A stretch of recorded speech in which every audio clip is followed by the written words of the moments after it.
Merriam-Webster defines bad as failing to reach an acceptable standard, but I don't think that's a good definition. A better one would be a show where the character gets into a fight with a magic face-changing lady who then proceeds to stab her 7 times in the stomach, throw in a river full of piss and shit, only to then survive by scooping down a delicious meal of chicken soup. And then Bran becomes king. For 8 years, we watched characters go through emotional journeys. Our expectations were constantly subverted in ways that made sense and could be traced back with decisions made seasons ago. Game of Thrones was a show where the consequences mattered. There'll never be another show like it, because what we got was truly special.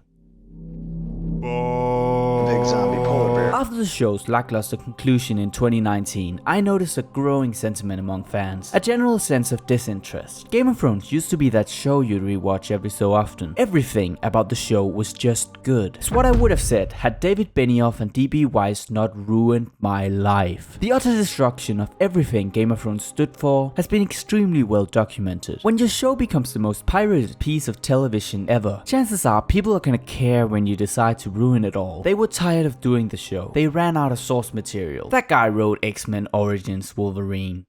Of course he's incompetent. Surface level excuses, but no explanations. At least not enough. Never really made sense to me. Why would somebody intentionally or out of sheer incompetence destroy a once beloved show's reputation to the point where nobody even talks about it anymore? Did they just stop caring? Maybe nothing except the writer's lack of any form of talent is all that was at play here. Or maybe the show could have been doomed from the start.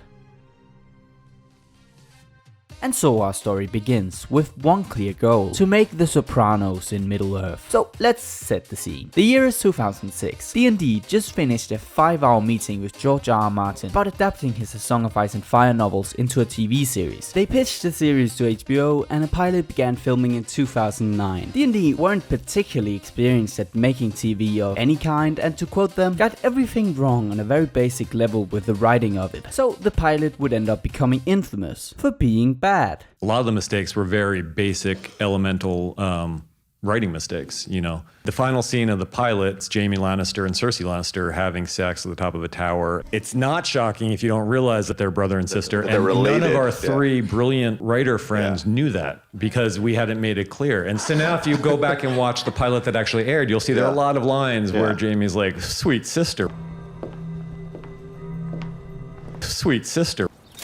That's Jaime Lannister, the Queen's twin brother. Which are terrible, but at least you know by the end that they're brother and sister. Craig Mason, a showrunner, was shown both versions of the pilot and was blown away by the final product. It was one of the most amazing moments of my life, just watching something that I thought was irreparably damaged and then eventually seeing the new episode. It's the most remarkable turnaround in Hollywood history. It became, rightfully so, a legend of television. The pilot was then released and the people loved it. An adult fantasy show about family, drama and ice zombies, the people said. What more could you ask for? How about incest, said HBO, and the rest is history. HBO announced that they would be moving forward with a second season based on the reception of the pilot alone reaching 2.2 million viewers on its initial airing in the US. HBO had found a hit, with no plans of stopping anytime soon. With all this context in mind, let's try and get a better picture of everyone involved in this. Benioff and Weiss served as main writers and showrunners for the first season, which means they were responsible for writing the scripts, overseeing all aspects of production, calling the shots and turning in episode and season outlines to the heads of the network. Work on Game of Thrones takes 52 weeks a year. 51 and a half. 52.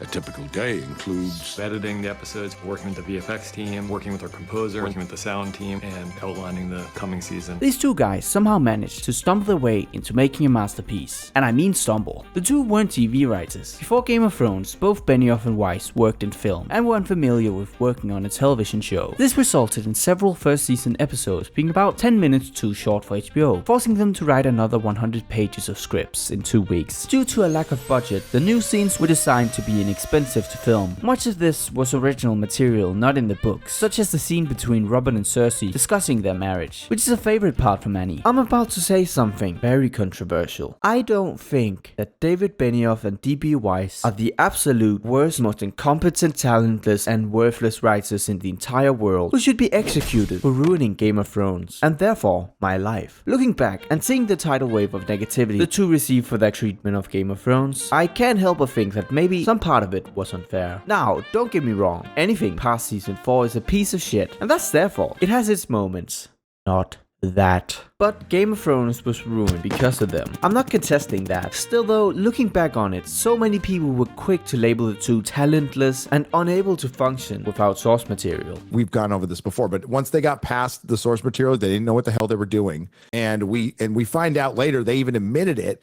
And it was the crew. They had such a solid crew there that, you know, the HBO crews are experienced. They've been doing this stuff for a long time. They're very good at what they do. And they were carrying these guys. And I'm not sure I agree with that. The additions of scenes like Cersei and Robert talking about their marriage, Jaime Barristan and Robert telling war stories, Varys and Littlefinger's interactions, and Tywin and Arya's interactions, these are all show exclusive scenes. And that addition, at least to me, showcases that the two weren't incompetent when given no source material. The first 4 seasons of Game of Thrones have been praised for as long as they've existed, for being some of the best content HBO has to offer. Benioff and Weiss received praise for their abilities to streamline the plot of each book down to a span of only 10 episodes, while still remaining faithful to the novels. The success of Game of Thrones would steadily increase after the pilot, with a substantial increase in viewership each season. By season 4, it was clear the show had become a worldwide phenomenon. Millions would consistently tune in each season to see where the story would go. But by season 4, a concern began. George still hadn't finished the books, and the show was beginning to catch up. Season 4 released in 2014, and we're currently in 2023, still with no release in sight, so that's a bit of an issue. HBO had 2 choices. They could either put the series on hold, trust in George R. Martin's vision and his abilities as an author, or continue their use of a real-life money print that they had just recently acquired. And the soulless corporation decided to trust in the artist's vision. They chose the money. This meant, from season 5 onwards, a sudden shift began. They still had one final book to adapt, but as it became more clear that the show was being done faster than the books, George had to give them an outline of where the story would go. It wasn't easy for me. I didn't want to give away my books. It's not easy to talk about the end of my books. Every character has a different end. I told them who would be on the Iron Throne, and I told them some big twists like Hodor and Stannis' decision to burn his daughter. We didn't get to everybody by any means, especially the minor characters, who may have very different endings, but everything in between had to be made up by Benioff and Weiss, and they sure did make things up. Cersei commits a terrorist attack, but wouldn't that have major consequences to her and her ability to rule over a kingdom that despises her? No? No! Benjen Stark is back. Why is he back? He's dead now. Jon Snow is a carrot. The king in the north is a carrot. Fuck you. A giant fucking polar bear. Is that Euron Greyjoy? A character from the books who's connected to the mysterious magic of Bloodraven, the Faceless Men, and Valyria. He's a scary manipulative murderer, a charismatic politician, and a psychedelic sorcerer hungry for apocalyptic power. Can't wait to see how they adapt this story. Does she like it gentle or rough?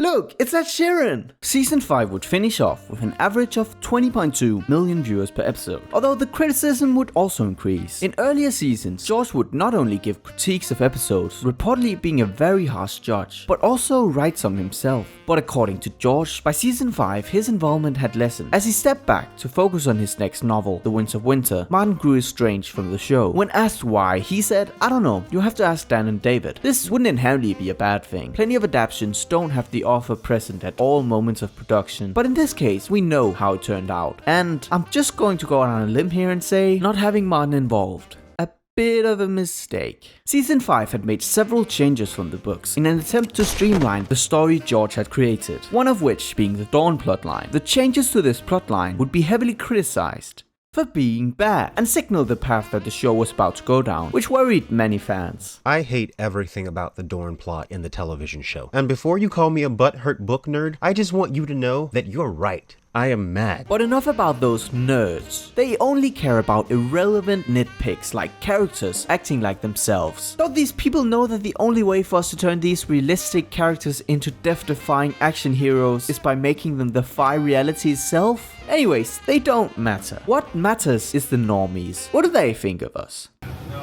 Sir Gregor, I command you! Obey your queen, Sir Gregor.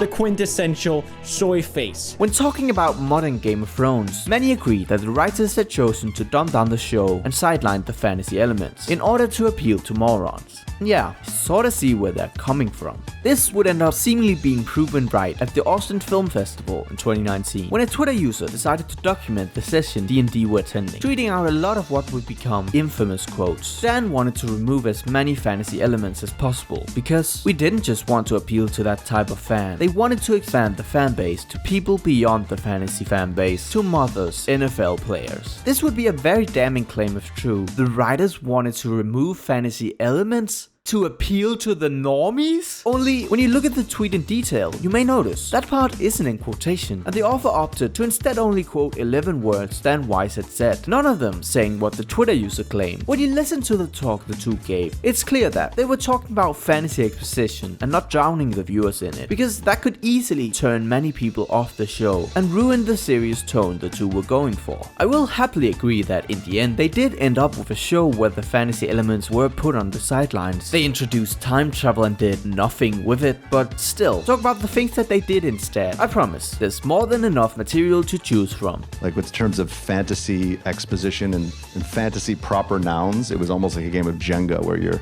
trying to pull out as many of them as possible without the whole thing falling over. And the first pilot we pulled out one too many and the whole thing fell over and it didn't make any sense. But even going forward, we tried to keep that stuff to a minimum because we didn't just want it to appeal to a fantasy fan base. We wanted them to love it, and we wanted like our parents to love it and people who played professional football to love it, and we kind of wanted to reach a wider audience. And to do that, the tone was very important. You know, 9/11 happened, and it was a national tragedy. Season 8 was my 9/11.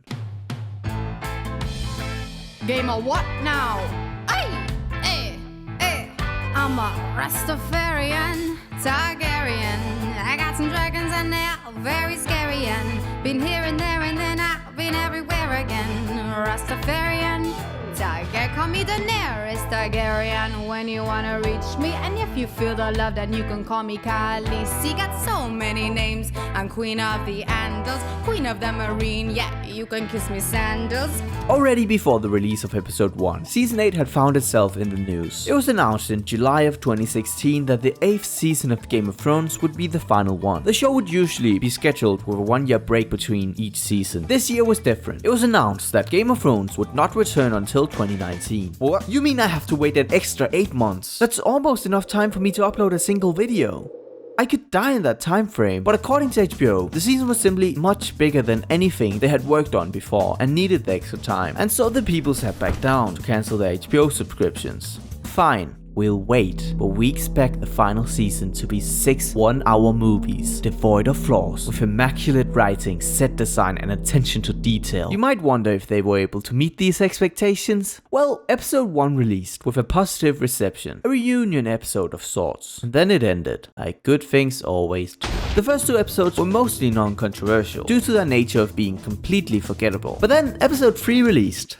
Oh my god, what have you guys done? By the end, many were left in disbelief at what they had just witnessed, and the people started voicing their concerns. Loudly. What the fuck have you guys done? I could not fucking tell what the fuck was going on. I was so lost, I couldn't see anything. All of the zombies are surrounding them on all ends and nothing comes of it. I had to check the brightness on my laptop. I had to close the fucking shades. Nobody realized that there were dead people in the crypt. People would keep getting stabbed, and I was like, oh, that's his death scene. And I was like, oh, no. Oh, that's his death scene. Oh, no. She manages to sneak past all the zombies and all of the Night King's generals, and then she just shanks him. Videos began releasing, pointing out just how many flaws were present in the writing, and those videos would be seen by millions. But I mean, I'm sure episode 4 will be better. Right?